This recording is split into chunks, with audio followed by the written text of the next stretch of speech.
And welcome, Bill with PC Pythons. How's it going today?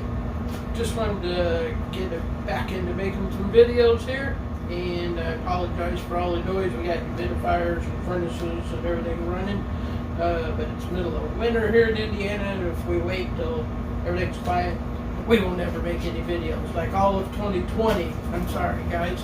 I really apologize for that, and I want to get back to making more videos, and we're going to start completely from the basics for everyone, okay? If you remember my channel 3 years ago, we started basically with basics, and it got real popular from there, so that's what we're going back to, and it's 3 years later. Some things are different now in 2021, and products have improved and everything, so we want to show everybody what's going on. So first off, we're going to start with some Coco comparison. Today I'm going to show you how I mix, and we'll go ahead and set a tub up and everything for a ball python using chopped coconut fibers. They're all good brands out there, and I am just recently trying this Freedom Breeder type, and friends of mine over in Louisville, Urban Balls, we went together, we got some pallet of this stuff, and we're going to try it out, see how it does. So far I would say it's very clean, and we'll go from there. So basically you need three things.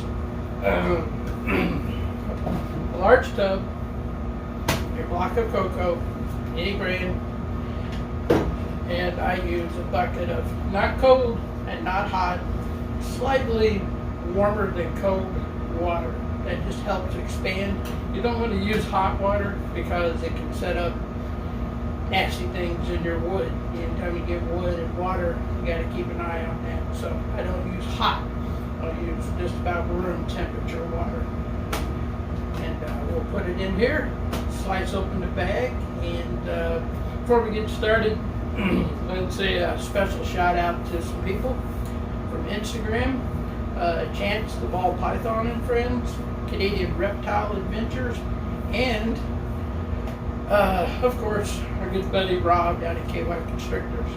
So make sure you check those guys out on Instagram also, and don't forget to hit the subscribe bell or notification bell and subscribe to my channel if you haven't already. So appreciate it. Helps us make these videos and keep growing. So without further ado, let's mix up some Coco. And before we get into the Coco, here's my new little beta. This is Boomer, and he's trying to be camera shy now, but we won't let him. There he comes. There you go. Quick cameo of BC Pythons and fish. Okay, back to the Coco.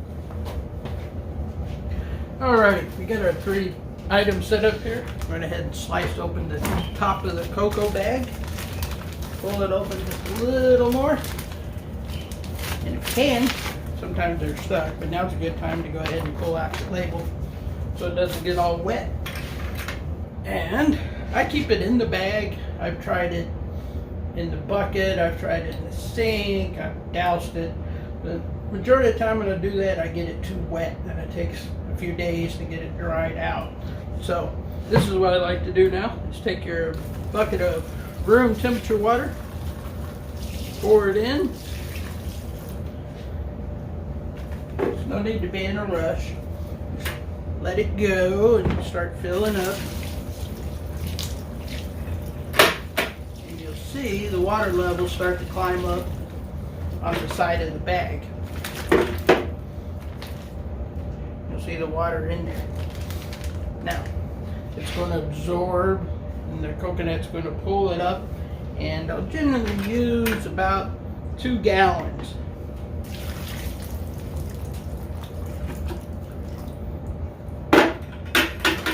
And then we'll let that sit for about 30 minutes. And we can sit here and watch Coco absorb water, or we can go check out some snakes while that's doing. So let's go check out some snakes. So here's Elvis, my coastal jag carpet python. growing up in his little setup here. And also we got Evie over here, Caramel Tiger, carpet python. Both these guys, I got them a little setup here going. Of course, they're going to need much larger in the near future, but for now they enjoy climbing because they're a semi-arboreal species from Australia. They like to climb on the sticks. And over here, I just made that one out of PVC pipe. Okay, I've cut the side open. It's been about 30 to 40 minutes since I did it, and contents are kind of under pressure here. You can feel it. And as you pull it up, you just simply flake it right off. You'll see some sections are wetter than others, and that is what I like to see. You'll have one section that's a little wetter than the others. Take that out and get down in there and mix it up. Get the drier stuff mixed in with the wetter chunks. And there you go. Got a well mix of dry and wet, but it's not overly wet. And that's what I like to see. So let's go ahead and I need to change out this clown's tub, and we'll take him off paper and put him on some fresh cocoa. Alright, and here we go. We've gotten some of the cocoa out, and I went ahead and put it in a new tub over here. And as you can see, it's good dampness to it. It's not overly wet.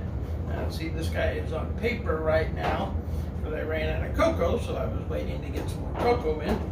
And this is my clown male that I hatched right here at BC Pythons out of a clown female, and his father was a pastel het for clown. So he has a brother over there in the other rack, the pastel clown I have. And what we're going to do is put him down on this cocoa here for now. We're going to change this out real quick. I'll be right back.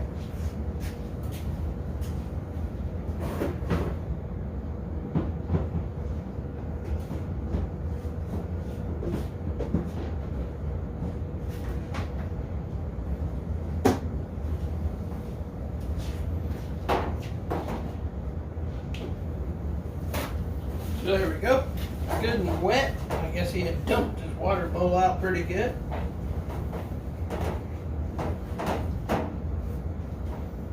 Because he knew he was going to be on camera today, so, you know, he wanted to dump water everywhere for us. So there we go. And let's see if we can get a shot of him here on this cocoa. Hopefully you can see him good. Could just take this tub and just put him right back in the rack, just like he is. But I want to show you guys this cocoa as I transfer it over to his old tub. Very little debris. You're always going to have a little debris, and a little dust. But so far, highly impressed with this stuff. Not a lot of debris in the bottom of it, and so it's going to hold moisture good. So that's basically it for setting up your new guy, and give him some fresh water. And we will put him back in the rack and get back on his heat. And as you can tell, this is not cold, so there's no worries of putting him on cold, wet cocoa. This is slightly above room temperature, so it'll be just fine.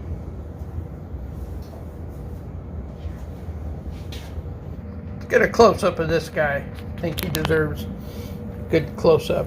It's one of the best looking clown males I've seen, and not that I'm just because I made him, but he's just a fantastic example of a clown, and that's the reason he was a holdback. And this little guy will be staying right here to make more beautiful clowns for us.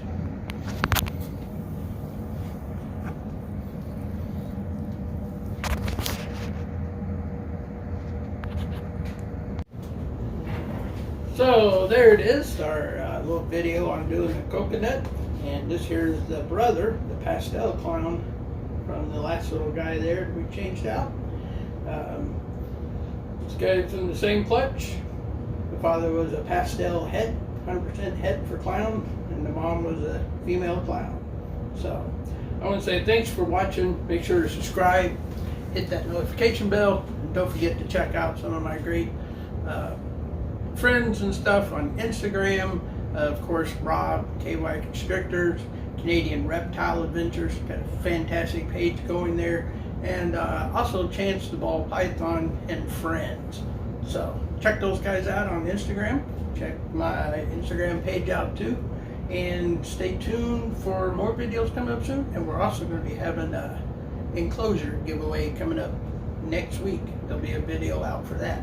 So the next video will be about feeding and how we do our frozen thaw here at BC Python. So enjoy, have a great day, and hit the like button for us. Leave us a comment. Let us know you're glad to see us back, and we'll see you soon.